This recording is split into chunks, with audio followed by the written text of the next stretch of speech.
Good morning class. आज हम बात करेंगे संज्ञा के बारे में। सबसे पहले हम संज्ञा की परिभाषा को देखेंगे, उसके भेदों के बारे में चर्चा करेंगे। तो संज्ञा किसे कहते हैं? संज्ञा उन विकारी शब्दों को कहते हैं जिनसे किसी वस्तु, भाव अथवा जीव के नाम का बोध होता है। अर्थात किसी प्राणी, वस्तु, स्थान, भाव के नाम को संज्ञा कहते हैं। किसी वस्तु के नाम को, किसी स्थान के नाम को, किसी प्राणी के नाम को, किसी भाव के नाम को संज्ञा कहते हैं। संज्ञा के मुख्यतः 5 भेद होते हैं। पहला होता है व्यक्तिवाचक संज्ञा, जातिवाचक संज्ञा, भाववाचक संज्ञा, द्रव्यवाचक संज्ञा और समूहवाचक संज्ञा। अब हम एक एक करके सारी संज्ञाओं को पढ़ेंगे। संज्ञा उस विकारी शब्द को कहते हैं जो किसी व्यक्ति, वस्तु, स्थान, भाव या गुण के नाम का बोध कराए, जैसे राम, पाटलिपुत्र, बचपन। ये संज्ञा के उदाहरण हैं।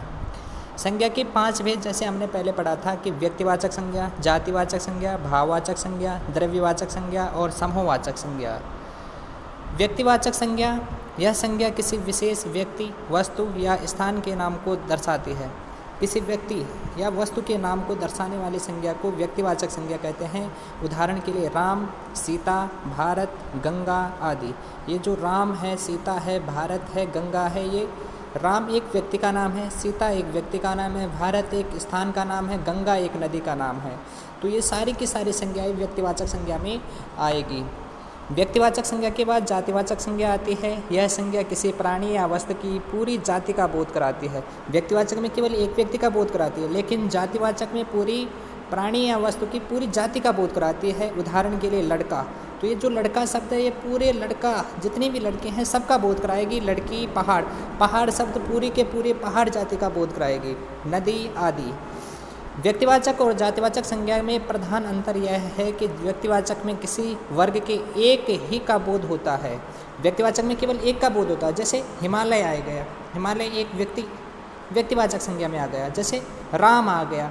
लेकिन जातिवाचक में समस्त जाति का बोध होता है। जैसे पहाड़ में हिमालय से लेकर जितने पहाड़ है सबका बोध हो जाएगा। लड़का में राम के साथ जितने लड़के हैं सबका बोध हो जाएगा।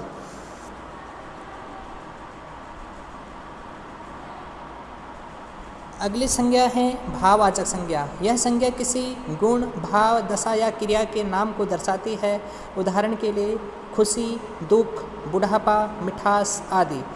भाववाचक संज्ञा में भाव का होना जरूरी है। गुण या भाव, गुण हो गया, भाव हो गया, दोष हो गया, जहाँ इनका बोध होता है वो भाववाचक संज्ञा है। उदाहरण के लिए खुशी एक भाव है, हमारे मन के अंदर का एक भाव है, तो ये भाववाचक संज्ञा में आता है। दुख एक भाव है, बुढ़ापा एक भाव है, मिठास एक गुण है, मिठास एक गुण है।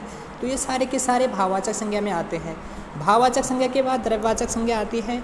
यह संज्ञा किसी द्रव्य का या द्रव्य पदार्थ के नाम को दर्शाती है। कोई द्रव्य पदार्थ, कोई तरल पदार्थ के नाम को दर्शाने वाली संज्ञा को द्रव्यवाचक संज्ञा कहते हैं। शब्द से किसी नाप तोल वाली वस्तु का बोध होता है, जिसे नापा जा सके, तोला जा सके। वो सारे के सारे उदाहरण द्रव्यवाचक संज्ञा में आते हैं। जैसे दूध हो गया, सोना हो गया, चांदी हो गया आदि। ये सब सारे के सारे शब्द द्रव्यवाचक संज्ञा में आएंगे।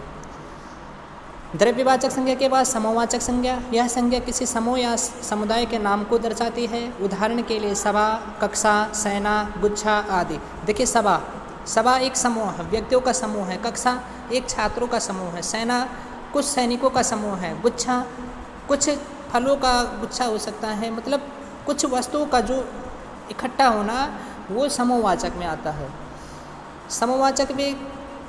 समूहवाचक संज्ञा में आते हैं। ये सारी के सारे संज्ञा के भेद हैं, अब संज्ञा के उदाहरण हैं। ठीक है, अब हम इस पे थोड़ी चर्चा सर्वनाम पे करेंगे।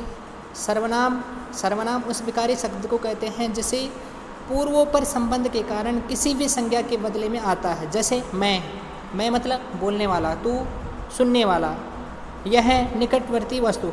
मैं बोलने वाला, जिससे बात कर रहा हूँ सुनने वाला, और जिसके बारे में बात कर रहा हूँ वह हो गया यह इत्यादि। वाक्यों में जिस शब्द का प्रयोग संज्ञा के बदले में होता है उसे सर्वनाम कहते हैं। संज्ञा के बदले में आने वाला, जैसे राम जाता है, राम के बदले में आने वाला शब्द वह जाता है, ये वह शब्द सर्वनाम है। साधारण शब्दों में कहा जाता है कि जो शब्द संज्ञा के स्थान पे प्रयोग होते हैं उन्हें सर्वनाम कहा जाता है। जैसे कृष्ण ने कहा कि मैं मिठाई लूँगा। अब कृष्ण क्या है? कृष्ण एक संज्ञा है। कृष्ण ने कहा कि मैं मिठाई लूँगा। कृष्ण ने कहा कि मैं मिठाई लूँगा। यहाँ मैं शब्द जो कृष्ण की जगह प्रयोग हुआ है वो सर्वनाम है। सालू ने संध्या से कहा कि क्या वह नहीं पढ़ेगी। अब सालू और संध्या ये क्या है? संज्ञाएँ हैं। लेकिन जब वहाँ वह शब्द यहाँ पे आया तो ये सर्वनाम हो जाएगा। यहाँ मैं और वह शब्द सर्वनाम है। तो धन्यवाद। ये था हमारा आज संज्ञा और सर्वनाम के बारे में चर्चा।